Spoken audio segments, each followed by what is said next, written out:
Thank you, Holly. And hello and welcome, everyone. Thank you so much for joining us. We are very excited today to have three experts in the field of trauma and disaster mental health. We're hoping that this session will be interactive, so please do drop your questions in the chat and participate in the Q&A and the polls. First, I just love for the three experts who have joined us to just take a minute and introduce yourselves.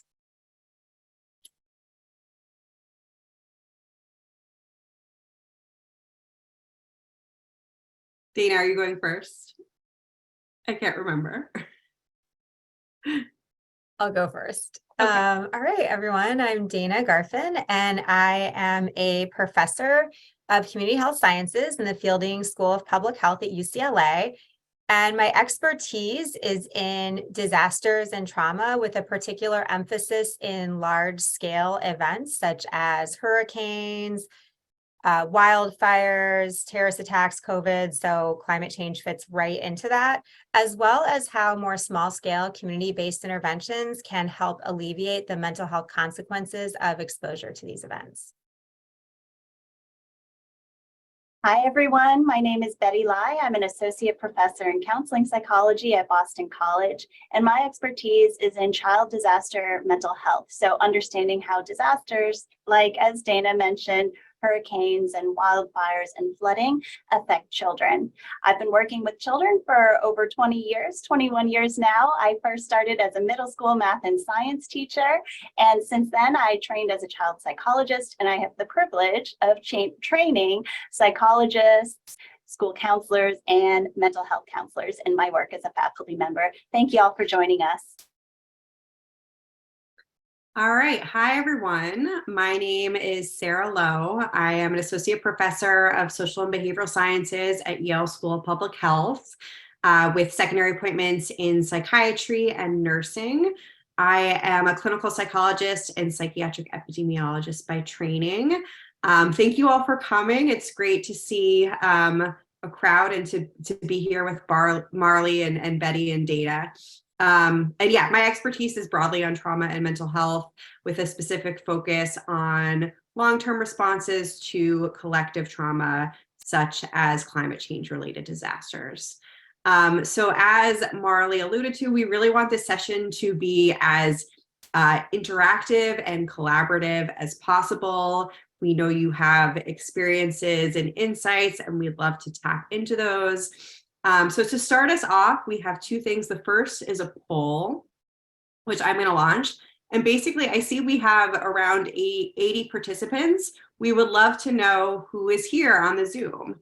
So we have a short poll that I'm just going to launch. And while you all are submitting your responses to that, once you're done, we would love to see where you all are coming from. So if you could put in the chat where you're coming from, you know, whether it's in the United States, abroad. I see someone from Canada. Yay, Canada, Washington State, Germany. Great. Awesome. Scotland, Connecticut, New York, Charleston. Great. Great to see so much representation, both in the US and abroad. Boston, Seattle. Okay. So we have 66 people who've responded, and I'm going to launch Netherlands and poll and share results. So as we can see here, the mode is a researcher, but we have a lot of variability, including many practitioners, students, and some community members and administrators, no policymakers. We've got to reach out to them for next time. But we're really happy to have you all here. I'm going to stop sharing, and we're going to move on with our questions. So I'll leave it to you, Marley. Yeah, thank you, Dr. Lowe, and thanks all for participating in the chat and in the poll. So Dr. Lai, Dr. Garfin, Dr. Lowe, could you each just share a little bit about your focus and maybe some of the major findings from your work that might be relevant for this conversation? Sure. Thank you so much, Marley. And it's so wonderful to see the variety of people that we have here joining us today. So thank you all for spending time with us. So in terms of the major findings from my work, as I mentioned, I study children and disasters, so how children respond to disaster events. I first started thinking about disasters when I was a college student. I was in New York City during 9/11, and I was a senior in college, and I remember wondering what this event, this large-scale potentially traumatic event that was very traumatic for so many of us, what that meant for everybody. But I was especially wondering what it meant for students who were freshmen, because they had just moved onto campus just a week or two before 9/11 happened. And so what is it to experience an event like this at a formative time in your development when you also don't have social support yet necessarily built into the environment around you? So I first started thinking about these questions, but I didn't really start studying disasters until I was in graduate school when Hurricane Ike hit Galveston, Texas. And Galveston, Texas is a place that I had spent my childhood summers at. As a child, I got lost on the beach once, but that's another story. But I was really interested in, well, what does it mean to have an experience like this hit the place where you live, and how could we support children? So that's a question I've been exploring for the past 15 years, studying different disaster events. And the bottom line that we know in terms of how a disaster affects children and what we have learned from this work is that disasters are directly linked to potential mental health distress symptoms for children. And those symptoms can look like post-traumatic stress symptoms, depression, anxiety, but externalizing symptoms have been documented as well. So not just internalizing symptoms, but also externalizing symptoms. And the second important question that I think is a logical next question is, well, how many children can we expect to report these symptoms, and how can we assist understanding the scale and the scope of those symptoms? So that was the second question that I was really interested in, but that's actually a very hard question to assess in the disaster context, because disasters do differ in their scope and scale. Children who experience the same disaster are exposed to different stressors during and after the event. And how does all of that affect children? So just as one example of this, and sorry if I'm going too long, but it's just one example of this, we followed children after Hurricane Ike, and children were in grades 2 to 4. 15 months after Hurricane Ike hit the island, 25% of children were still reporting elevated post-traumatic stress and depression symptoms. But questions like, well, is this because they were in elementary school? Did that make them more vulnerable? And, does the 15 months matter? Would we expect something different at 3 months post-disaster, 4 months? Is it the makeup of children that we had in our study? How does this generalize across studies?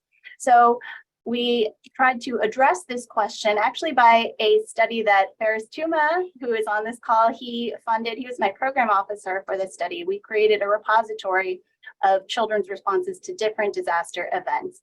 And the take home, and this is the last piece I will say about this, the take home is we know that only a small minority of children will report chronic symptoms post-disaster. So high elevated symptoms that last across time. Across our study, we looked at children up to 2 years post-disaster, and only about 10% of children across these studies reported chronic symptoms. But we also saw elevated symptoms in about 23% of our sample. And most kids, the good news is most kids reported low-level symptoms. So they reported some symptoms, but they weren't elevated at a level that we were clinically concerned about. So the take-home message is that children have a variety of responses, but there are some children that we need to monitor very closely because they will report chronic symptoms that last for a long time post-disaster. Thank you. Great. Thank you, Betty. I loved how you started with your personal journey to this space. And I hadn't planned on that, but I'm going to try to do it because I thought that was really useful to hear. And I, like you, was inspired by a particular event.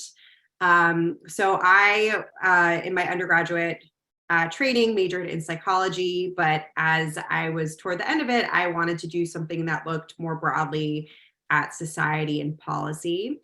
So I got a job as a research assistant at the Russell Sage Foundation in New York City, which is a foundation that supports research on issues like race, immigration, gender, work, and other topics. And while I was there, I was thinking about what to do for my graduate study. I was pretty set in clinical psychology because I wanted the opportunity to do therapy as well as research. And while I was applying, Hurricane Katrina hit. And I think, as it did for many people, it opened my eyes to the ways in which disasters and large-scale collective events can illuminate pre-existing health disparities by race and socioeconomic status, and also had the potential to exacerbate them through their impacts. And it just so happened when I was interviewing for programs, one of my potential mentors, Jean Rhodes, had just gotten funding to do an interdisciplinary study that was extending a parent study of low-income parents who were in community colleges with 2 colleges in New Orleans that were being dropped from the larger community college study. And she and her colleagues in sociology, economics, and demography were going to follow the participants as a study of resilience in these survivors. And I've been involved in that project ever since, and from there got involved in epidemiologic research and research on other trauma types and mental health. And I would say, in terms of key findings from my research, I think the main takeaway message is that when thinking about climate change, disasters, trauma, and mental health, we have to use both life course and socioecological frameworks. So thinking about the life course, we know that the experiences and the resources that people bring into these events shape both their exposure and long-term outcomes. So to give a specific example, using data from the Resilience and Survivors of Katrina project, we've shown how pre-existing levels of social support, prior exposure to trauma, and pre-existing mental health problems shaped both exposure, but also long-term outcomes via exposure. We've also shown how our participants' experiences during the disaster led to downstream impacts and secondary stressors related to displacement, financial losses, and mental health challenges. And then also thinking about the life course, we know that the impact is going to depend on when you experience it in terms of your developmental stage, whether you are in utero or an infant, a child, a young adult, so on and so forth. And then in terms of socioecological levels, I think still a lot of research, because of some of the challenges conducting research, looks solely at the individual level. But we know that individual risk and resilience factors interact with factors at other levels, including relationships, resources in communities, and society and policy. So we really want to, the extent that we can, tap into those other levels. And a specific finding was research that we did after Hurricane Sandy, showing that the impact of an individual's experience of disaster-related stressors on post-traumatic stress symptoms was exacerbated for those living in communities with high levels of unemployment. But what was really important is that we only found this relationship 2 years after Hurricane Sandy and not the first year after Hurricane Sandy, suggesting that it might take some time for these health inequities to fully manifest. And this can correspond to the dwindling resources that go to affected communities. So I think that's it for me, and I'm going to pass it along to Dana. All right, thanks. All right, so I think I'll start with my journey as well. So as an undergraduate at the University of Colorado Boulder, I was actually a sociology and political science major, and I was very interested in social movements, activism, how do we create change in society? And so I was really interested in this macro level social impacts and how individuals were responding to that. And importantly, how could we motivate people to take constructive action for change?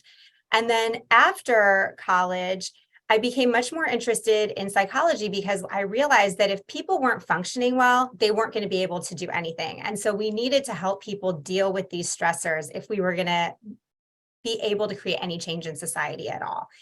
And so I went to graduate school. My mentor had studied a lot of collective trauma. So I worked on some projects with her regarding the long-term effects of 9/11. And then for my dissertation, moved into the field of natural disasters and studied a large-scale earthquake in South America, both from an epidemiological perspective, as well as a smaller scale schools-based community intervention for children. So ever since then, I've been interested in sort of this macro response and then what can we do on the ground to help people. And so with respect to climate change, I would say some of the major findings from my work, we had an ongoing longitudinal study of responses to hurricanes on the Gulf Coast, so representative samples of Texas and Florida residents. And some of the major findings from that echoed some that Betty and Sarah just spoke about, which was direct exposure to hurricanes over time have cumulative effects. So if you were in an evacuation zone, if you lost property, if you knew someone who had died, that was associated with increases in post-traumatic stress, global distress, and those in turn were associated with increased functional impairment. So were you able to function in your daily life, right? Because these symptoms can be elevated, but what's really important when you're kind of thinking about it from an epidemiological perspective, as well as the clinical perspective, is how does that impact people's lives, their daily functioning, their occupational functioning, and their social relationships. And we found that these exposures indeed had negative impacts on that. Now, importantly, these effects accumulate over time. So we found that folks who had more exposures before Hurricane Irma, who had more exposures to Hurricane Irma, and who had exposures to Hurricane Michael, for example, had increased distress, right? So the more exposures that you're experiencing over time, it sensitizes you to respond more negatively to future events. So we're not seeing this kind of habituation effect of, I've experienced this before, I'm less distressed later. We really see these cumulative effects. And one of the other things that I found most interesting and has been a very consistent finding throughout my work on collective trauma is the effect of the media. So people who are not directly impacted by an event, but who are exposed to large amounts of media exposure also will report elevated psychiatric symptoms, including post-traumatic stress, depression, anxiety, and so forth. And that's been extremely consistent. Terrorist attacks, COVID-19, and hurricanes and climate-related threats.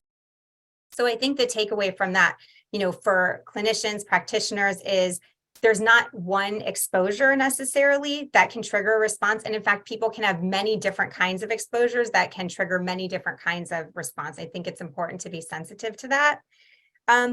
Concurrently, the media is a conduit to inspire action, right? So I think it's a important point that we also learn about threats through the media. We learn about how to prepare for them, and we learn about how to respond. So that's sort of where my research is at with that. And then also another theme of my research is how can we help people deal with these threats psychologically? And I study a lot of non-pharmacological interventions, so stress reduction interventions, and how those types of techniques can help people down-regulate that stress response so that they're able to function in an optimal way. Wonderful. Thank you all so much for sharing. There's so many years of research and data between you all. I think we might be wondering, what kinds of changes have you seen in terms of how researchers and others who work in the field of traumatic stress are thinking about climate change at this point?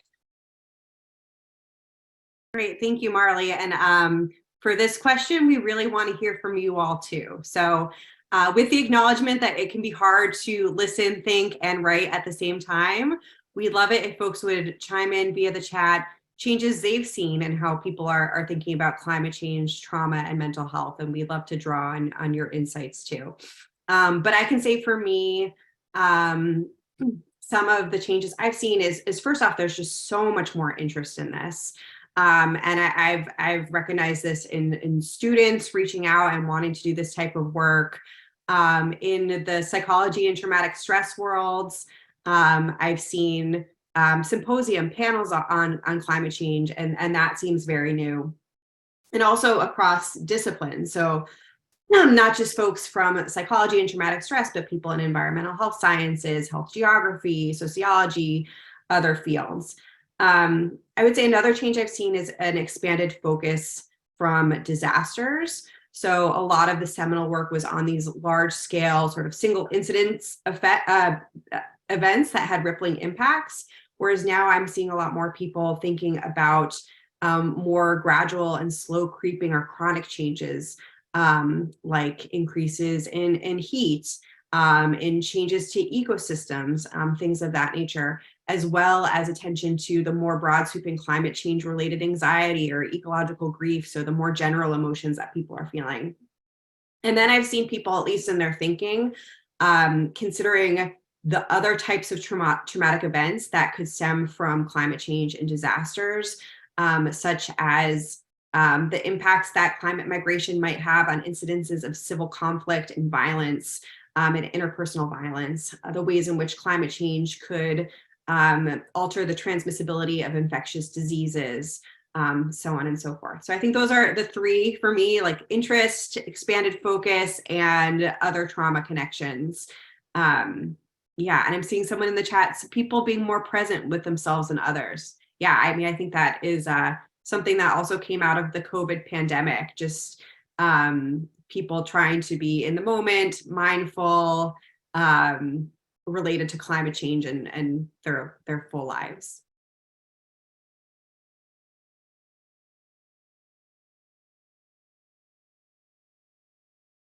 So who would like to go next? And again, feel free to chime in via the chat. We'd love to hear from you.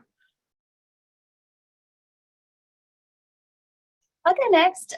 Thank you so much, Sarah, and so helpful to hear your perspective on how the field has shifted and to also see folks starting to chime in on the chat. So I thought about this question about changes, and I have 4 things that I've been thinking about, and they're related directly to what you were saying, Sarah, as well.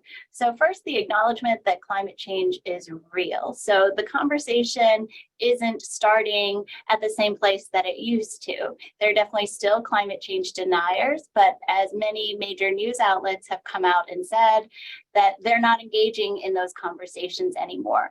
So the conversation is starting at a different point.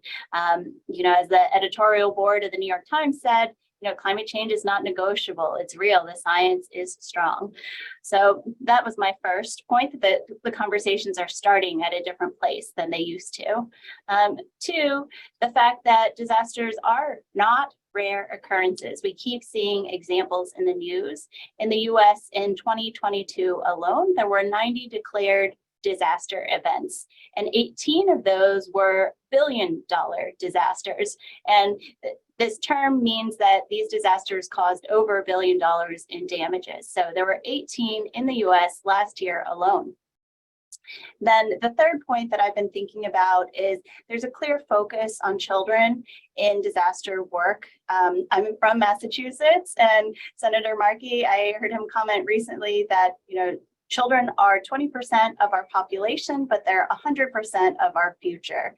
And it's just very clear that the decisions we're making now, the supports we're setting up, have a real impact and the potential to impact and support our kids. So there's also been a lot of attention on the fact that children born today are going to experience many more disasters than we have experienced in our lifetime. So the study that came out, I think it was 2 years ago, that said children born today will experience 2 to 7 times more disasters than their grandparents. That's a staggering number to think about scope and scale. And as Dr. Garfin mentioned earlier, this cumulative effect of trauma, of potentially traumatic events, is well documented. So this is definitely something that we all need to keep on our radar. And then the fourth point I wanted to make is it's been really wonderful to see all of the centers that have been created around the world to focus on climate change and to really bring interdisciplinary folks together. So 4 points. Thank you so much. I'll turn it over to Dana. All right, great, thanks. So quickly, I want to address the question. Are we doing Q&A as we go, right? Okay, so quickly, I'm going to address the Q&A. So Bruce Carney, thanks for your question. He wrote, Dana, experiences of critical incidents are observed to result sometimes in greater resilience. you are seeing greater exposure results in greater sensitivity. Do you have any sense of what prompts this difference? So I that's a great question. And I do think that humans grow by experiencing some challenge. And there is evidence that folks who report some low level of adverse experiences and stress fare better than those who report no events, right? So some low, few amounts, there is some evidence of that in some research. However, when we're thinking about these large scale events and we're thinking about cumulative exposure, often we're thinking about not just one event or two events, but 3, 4, 5, 10, 15 events.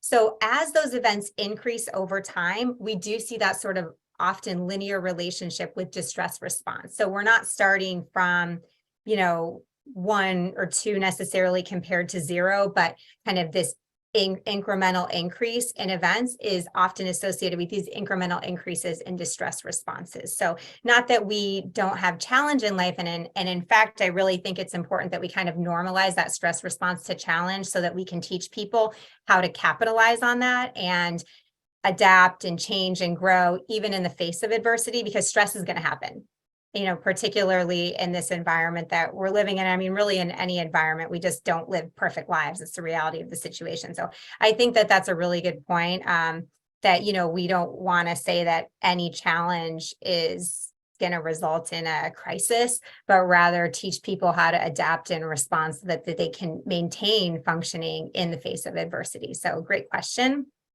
And I think some of the changes that I've seen are, and again, when I was in college and sort of became interested in these issues, and actually way beyond that, I started an environmental club in elementary school, because when I heard about the environmental crisis, I panicked and I thought everybody should panic, which I learned as I grew up that was not the case. But so, you know, this is kind of a lifelong interest of mine.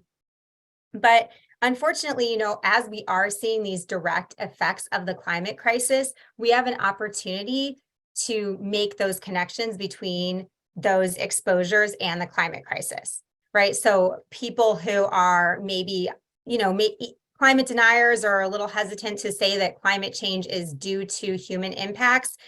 Whether they think that or not, they're seeing the effects, right? They're seeing these increase in flooding. They're seeing changes to the landscape of their communities. They're experiencing these severe disasters at an increasing rate of intensity.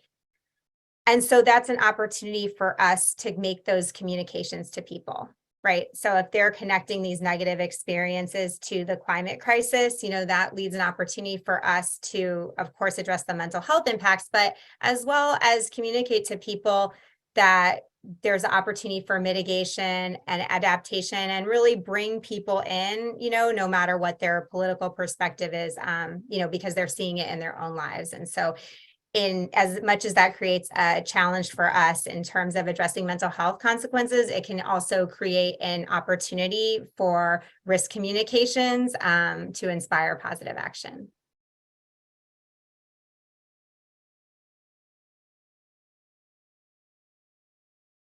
Sorry, muted. We're getting some really good comments in the chat. Koichira said the implications of disasters in terms of health disparities. I mean, I think unfortunately they are likely to exacerbate them, both in terms of who is exposed and long-term outcomes. And, you know, we want to make changes to prevent that, address pre-existing health disparities, and rectify them in the aftermath. We have some people commenting on changes.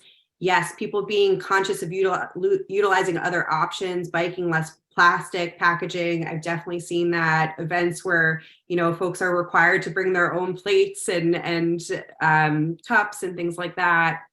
Definitely an increased emphasis on preparedness with respect to mental health. So I think there's an acknowledgement that people need to be psychologically resilient to cope with disasters and other climate change related stressors. Erin says increased hyperarousal and feelings of helplessness post-COVID in young folks with pre-existing anxiety. Definitely, we've seen a lot of that, and it's concerning, especially given other cumulative trauma that we are unfortunately likely to face as a result of climate change. Patrice really loved your comment about local communities, including multi-generational Black households and Indigenous communities. And yes, NPR has done really good work on this. So thank you for sharing that.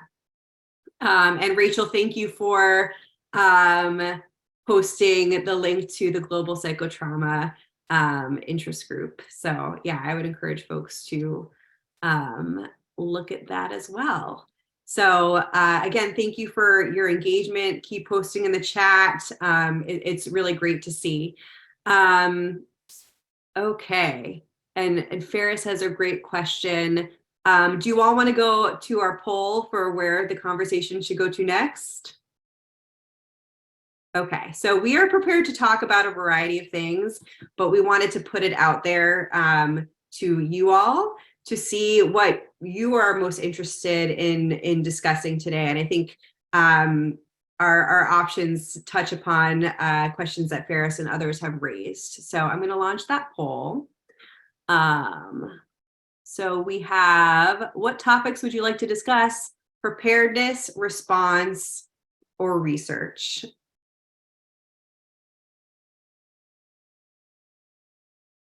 And I'm seeing responses coming in.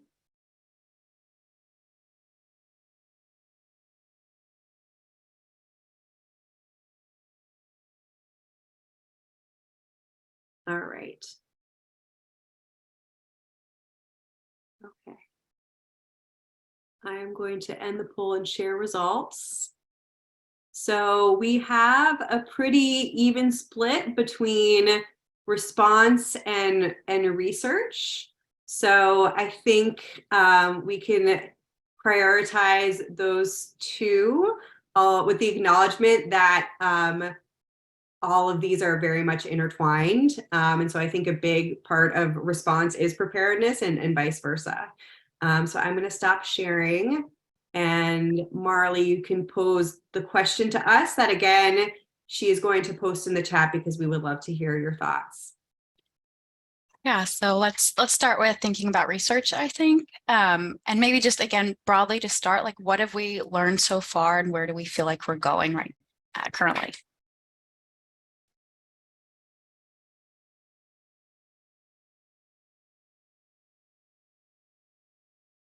So I can jump in just because maybe I'm the most uncomfortable with silence.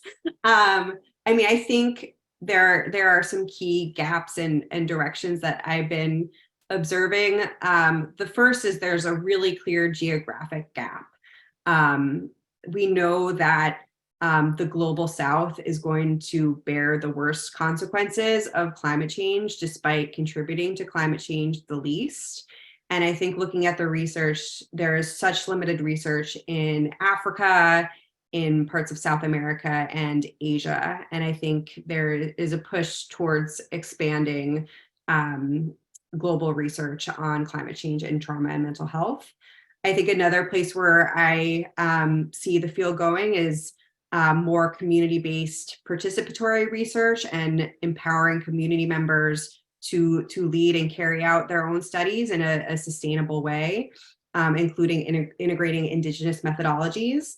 And then again, I think just there's been such a strong movement towards interdisciplinary work, which is so needed in this context, given the complexity of the issue. So, you know, folks outside of the traumatic stress field, from environmental health sciences, infectious diseases, genetics, health geography, sociology, political science, coming together to address this big problem.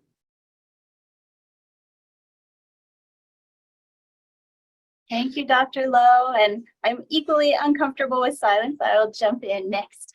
I think in terms of thinking about response, another area that we need to critically think about, and of course I focus on children, is this question, which is related to one that came up from Nikki Hurlis in the chat, thinking about K-12 settings and how we can support children who are affected by climate change or disasters. You know, one of the top things that we need to focus on is how do we provide services, evidence-based services and support to children post-disaster in K-12 settings. And I'll give you just one example. So after Hurricane Katrina, Project Fleur de Lis offered free evidence-based gold standard treatments to children whose families said, my child is struggling after Katrina, and we would really like to receive help for them. But they gave this support in 2 different conditions. In one condition, the support was offered outside of school settings, and in the second condition, the support was offered within school settings. So when families had to go outside of school settings, they had to find a way to get their child to another community clinic. Even though the services were free, only 37% of those families actually took up services. So that really showcases the barriers that are inherent in having services placed outside of schools, especially within disaster settings. It's very hard when you're trying to recover yourself and get everything in place for your family to add this additional piece of needing to go outside to seek services, even when you wanted those services and when those services were offered for free. So that 37%, let's contrast that with what happened when the services were offered within schools. Services that were offered in schools, 98% of those families took up services. So that is a huge difference, which really speaks to how critical K-12 settings are to children's lives. So that would be one of the first things that I would say, that we really need to think about how we can offer support based within schools themselves. As we all experienced in COVID, schools are central to community functioning. When schools are not open, it is hard for caregivers, everyone who's working, to try to get to their routines, because we need structures in place for kids, absolutely, for communities to be able to function. So that would be my first piece. And then I also saw in the chat, Dr. Tuma, you asked about how we might think about research on climate change as distinct from what we know about severe weather events. I'm so glad you asked this question, because Dr. Lowe and Dr. Garfin, they're actually leading a project that I've been very happy to chat with them about on climate change anxiety. What is it that we know about climate change anxiety? Can we understand more what the scope is of climate change anxiety? But I will turn it over in case Dr. Lowe or Dr. Garfin wanted to speak to that question. But I'm so glad you're raising that issue, because it's a critical one for all of us. Yeah, thanks, Betty. So yeah, we have been thinking a lot about that. And I do want to make the point that, you know, Dr. Lowe, Dr. Lyle, a lot of folks have been studying the impact of natural hazards and disasters on mental health, both the response and the recovery. But we really don't know that much about how folks are responding to the climate change as this kind of existential threat. And I think it also relates to one of the questions about the prolonged recovery period due to slow or complicated mobilizations of resources and increased loss experiences. And, you know, that really, so there was a lot of work done after Katrina. You know, people a lot of times can recover to an acute event, right? Because the event is over. But I think what's different about a lot of these disasters, and particularly when we think about climate change, is there's this acute event, which in and of itself can trigger these deleterious psychological responses. But there's this prolonged, chronic, protracted experience that occurs afterwards, where that sort of natural recovery period can't really occur. And so people are sort of under this kind of lower level constant response to threat, right? And we've seen that in disasters like Katrina that just went on and on and on, and during COVID, where there just wasn't that period where people could recover and they were just continually exposed to threats. So we do know a lot about hazards, and we can draw from that when we think about the effect, the existential threat of climate change, but we don't really know that much about climate change and climate anxiety in particular. We know some, and there has been some great preliminary work. I think we need more longitudinal research with representative samples, as well as diverse samples, right? So there's often a lot done on college students, opt-in panels, and that's a fantastic place to start, right? Like, we need to start there before we launch these kind of like big, expensive projects. You know, we just need some preliminary data. So that work's been really great, but we need to see how is climate change and climate anxiety, you know, impacting these people who are on the front lines, you know, in these communities that, maybe displaced, in these communities that are experiencing disparities. And whenever there's a crisis at all, tend to experience these negative consequences at an elevated rate.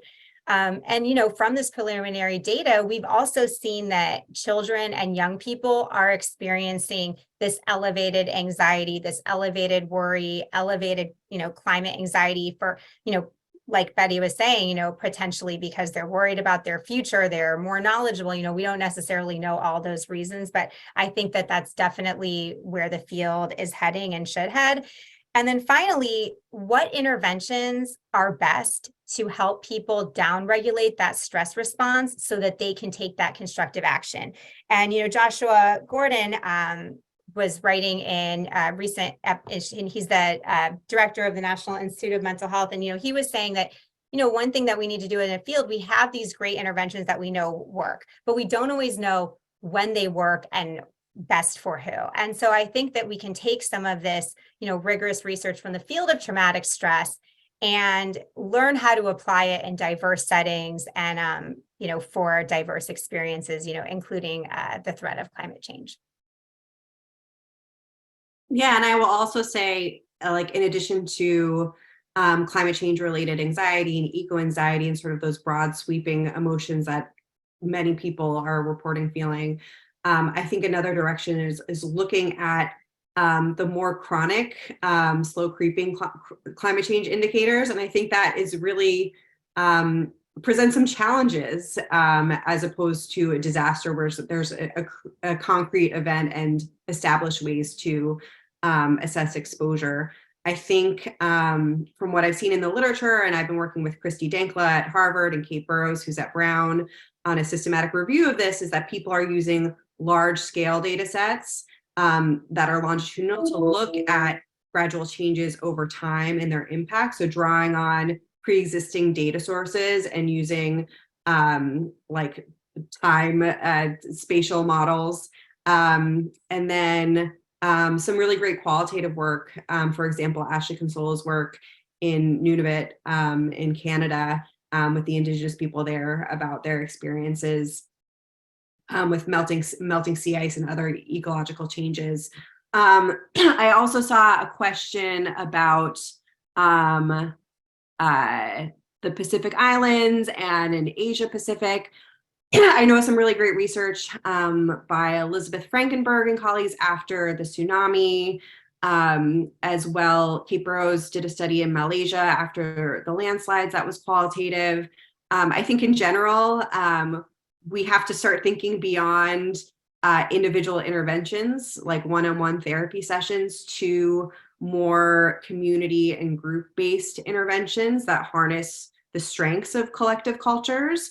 And I think this might require, again, collaborations outside of our fields and silos. So yeah, that's an answer to that.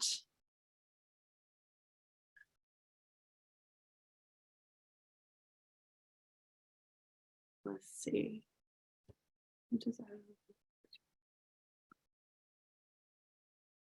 There were a couple other questions, I think, in the Q&A section as well.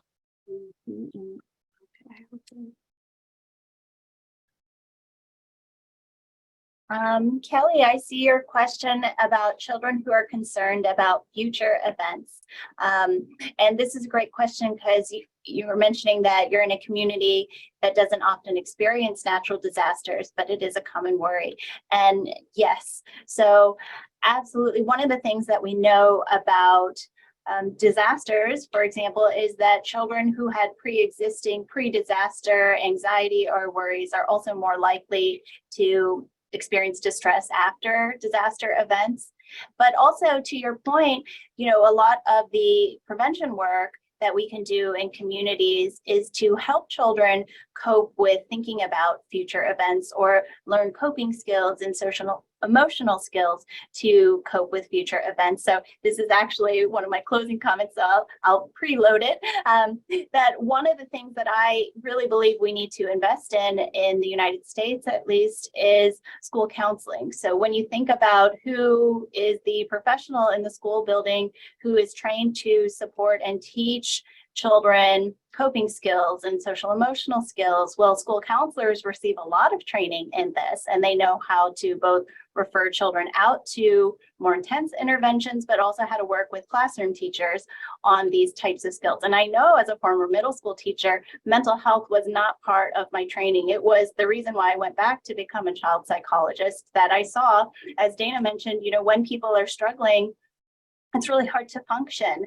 And I could see that if we couldn't figure out ways to help support children's social emotional well-being, children don't leave concerns at the doorway when they walk into your classroom. They carry concerns with them into the classroom. So how do we support children? And I will give my last plug for school counseling in the closing comments. Yeah, and I just, to address Kelly's comment a little more, I think that it's really important to acknowledge that we're not living in silos anymore. In some ways, we're not even just living in our own community. We're so interconnected because of the media environment that if a young person, or really anyone, they could be living in Nebraska, but they could be experiencing these large scale disasters like hurricanes on the Gulf Coast, wildfires in California. I mean, they can be watching it on TV and be repeatedly exposed to this distressing coverage, these distressing images. And, we know from our scholarship that amount of media exposure is correlated with increases in mental health distress, like post-traumatic stress symptoms and global distress and so forth.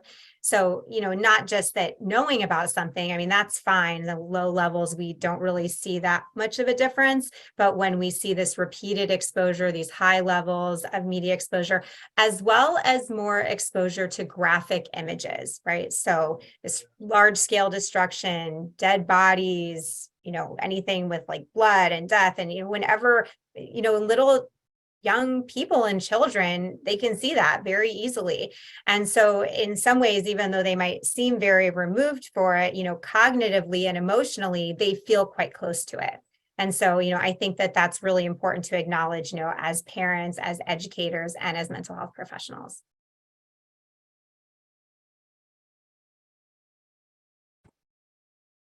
Thank you, guys. I know there's still some lingering questions. We might be able to come back around to them, but I want to just pose this as well. If there was one thing or one main takeaway you hope that the audience can take with them after this discussion, what would that be?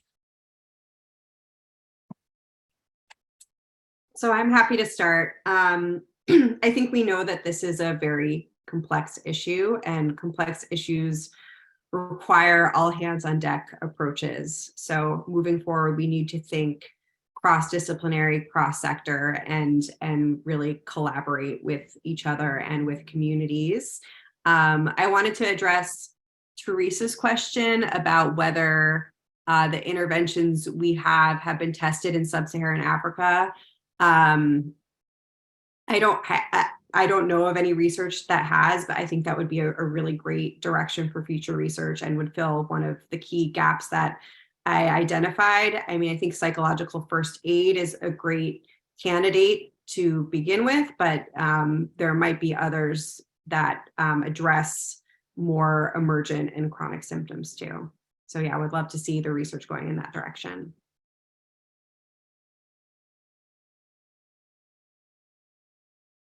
Yeah, so I guess I'll speak to the impact of media.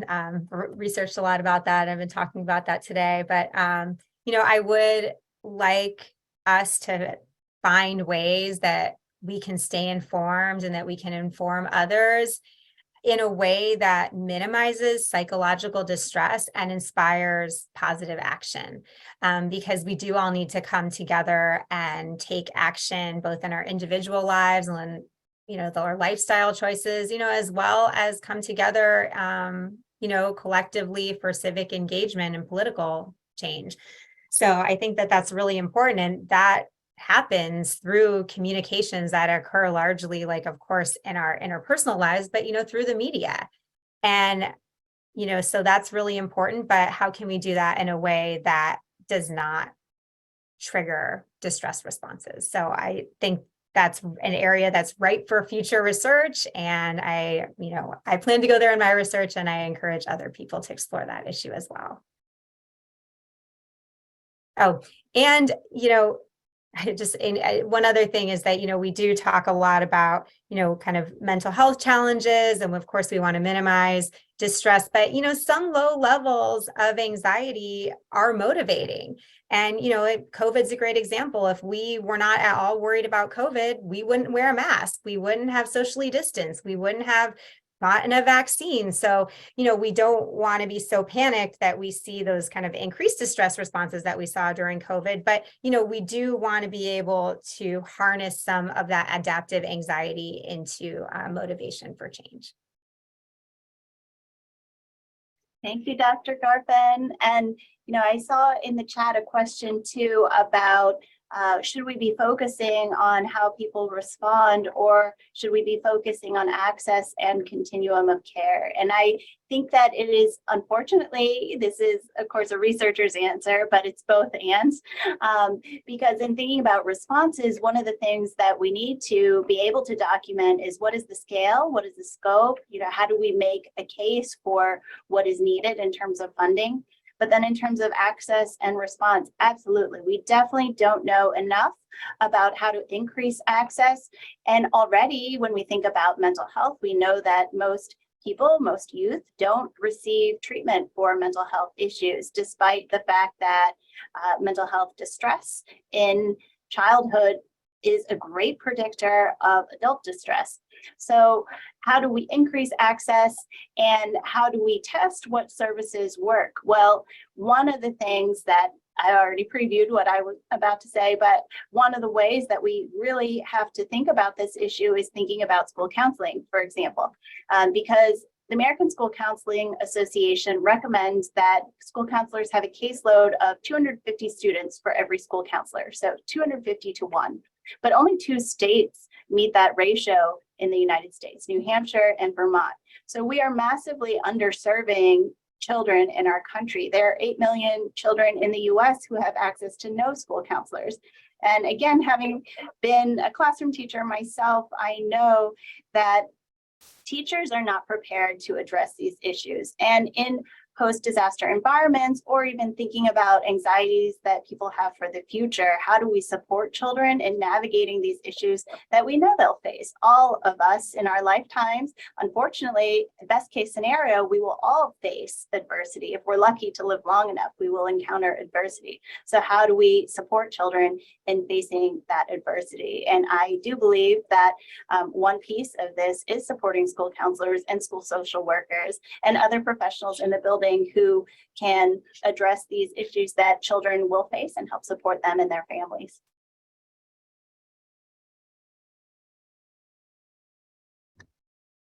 Thank you, guys. I just threw one more chat to our audience, or chat question to our audience about something an action they might take with them after today that they could implement in their lives or in their practice.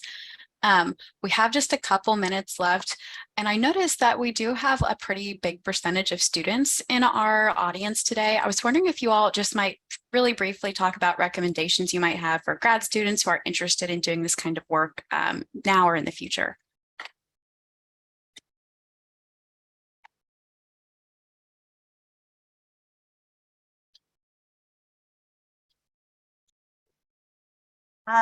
First, I encourage you to pursue your passions if this is an area you're interested in. Doing things like you're doing now, it's expanding your network and talking to more people about the things you're interested in is so important for all of us who are at some point training in these areas. And then I am, of course, biased, but I also really believe that finding ways to get support for your ideas and helping others see why these issues matter is really important. So on my end, if you're interested in a scholarly trajectory, I do think that involves focusing on grant writing skills as one additional skill to study. Yeah, and I think in terms of, students thinking about graduate school, postdoctoral fellowships, thinking broadly. So looking at who is doing the work that interests you and what departments they're in, what fields they're in, And it might so happen that they're in a field that, you know, you're not familiar with or not comfortable with, and being open to learning and working across discipline and getting that cross-disciplinary training.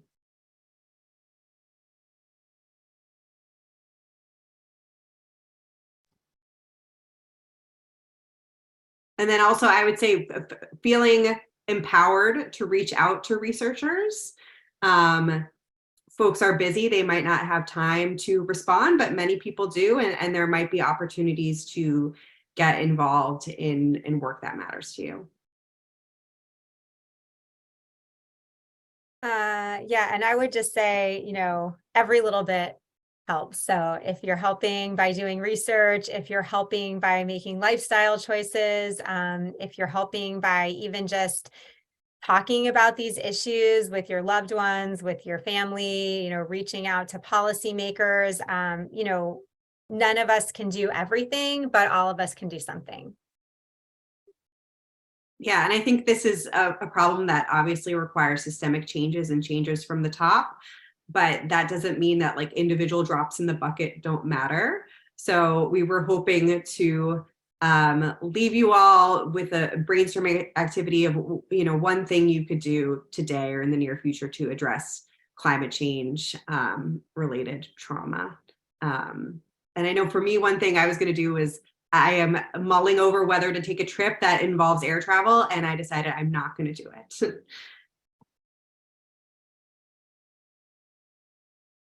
Thank you, Dr. Lowe. Thank you all for sharing your expertise with us today. Where can our audience go to learn more about your work or even follow up with questions they might have?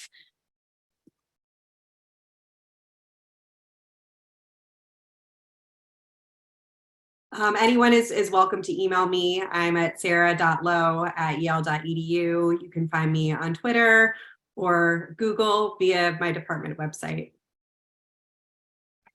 Same, please feel free to reach out. I love to hear from people, and my email is in the chat, betty.lie@bc.edu, and I'm pretty active on Twitter as well if you enjoy Twitter. Yeah, you can reach out to me via email or check out my website. I put it in the chat, and I'm also on Twitter, not quite as skilled as Dr. Lai, but I am on there. So tweet at me and we can exchange our ideas that way as well. Awesome. Thank you guys so much. And I'm loving the gardening composting comments we're seeing in the chat as well. Thank you all to our audience too for attending.